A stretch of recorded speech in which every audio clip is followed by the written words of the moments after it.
Hello, and welcome to Quick Charge by Electrek, keeping you in the fast track with daily EV and green energy news. I'm Mikey G, and it's Thursday, September 17th. The Canadian Federal Police reported on a strange incident involving a Tesla vehicle on Autopilot. Quote, Alberta RCMP received a complaint of a car speeding on Highway 2 near Punaka. The car appeared to be self-driving, traveling over 140 kilometers an hour. With both front seats completely reclined, occupants appeared to be asleep. Close followers of Tesla know that the autopilot features aren't completely self-driving as of yet, making the incident all the more dangerous. While it can technically drive autonomously on highways without driver interventions, Tesla asks drivers to keep their hands on the wheel and pay attention at all times. The automaker also implemented a system that requires drivers to frequently apply light torque to the steering wheel in order for autopilot to stay active. In this case, the car actually sped up after the officer lit up the flashing lights. The police said that the vehicle eventually stopped, and they gave the driver a speeding ticket. Later, they decided to also charge the driver for dangerous driving under the criminal code. Walking away with criminal charges is a fantastic consolation prize. For heaven's sakes, don't fall asleep at the wheel. Tesla co-founder J.B. Straubel has received backing from Amazon for his battery material recycling venture, Redwood Materials.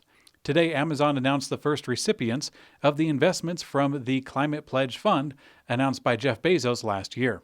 As a matter of fact, Jeff Bezos, the Amazon founder, he commented saying, quote, Today, I am excited to announce that we are investing in a group of companies that are channeling their entrepreneurial energy into helping Amazon and other companies reach net zero by 2040 and keep the planet safer for future generations. Amazon describes Redwood Materials as the following, quote, developing and commercializing a full process and suite of technologies for recycling end-of-life lithium-ion batteries and e-waste into high-value metals and chemicals.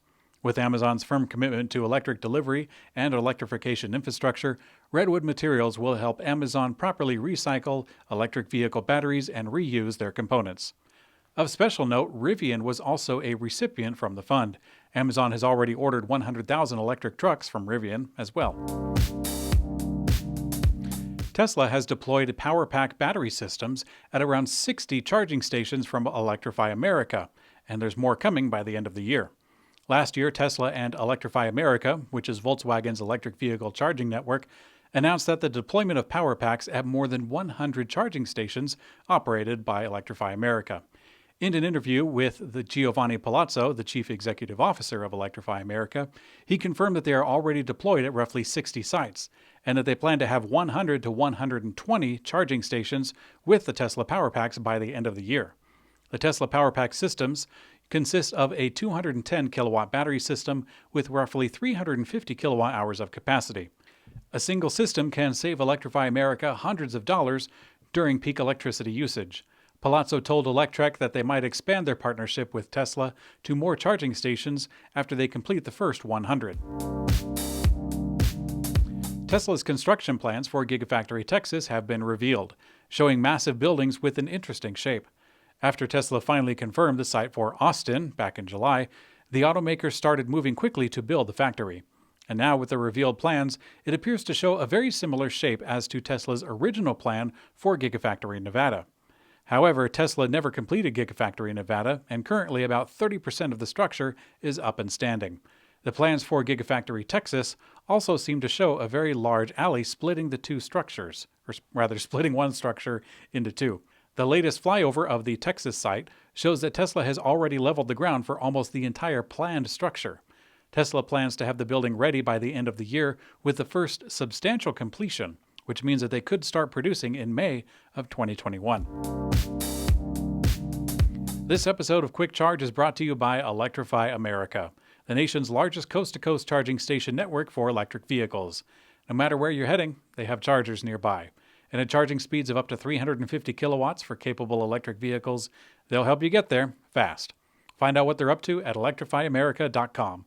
That's electrifyamerica.com. Electrify America. Hello, freedom.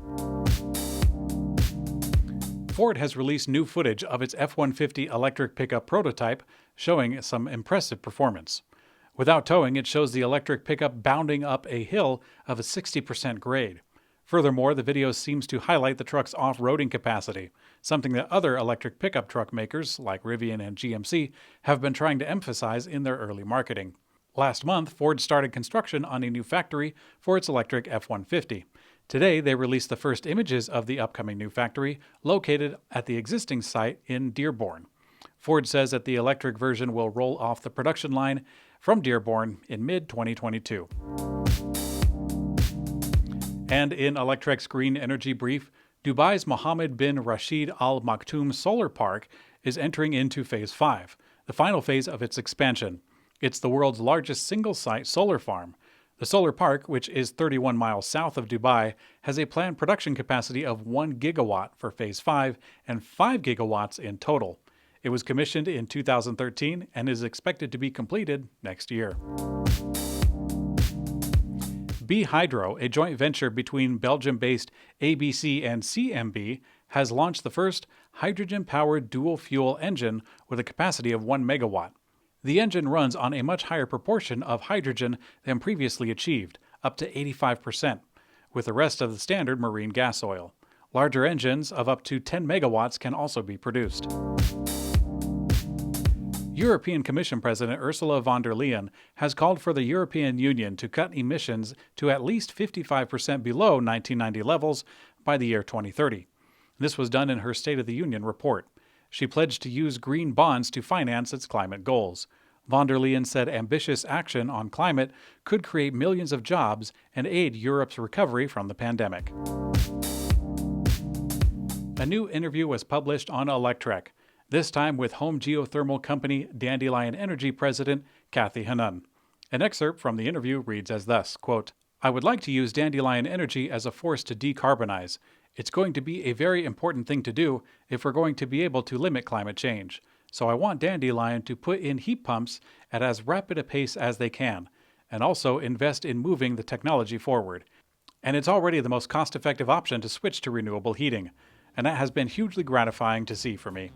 The full interview and questions can be found on our site, electrek.co. Thanks for watching Quick Charge by Electrek. You can also catch the same podcast in audio form on your favorite podcast player.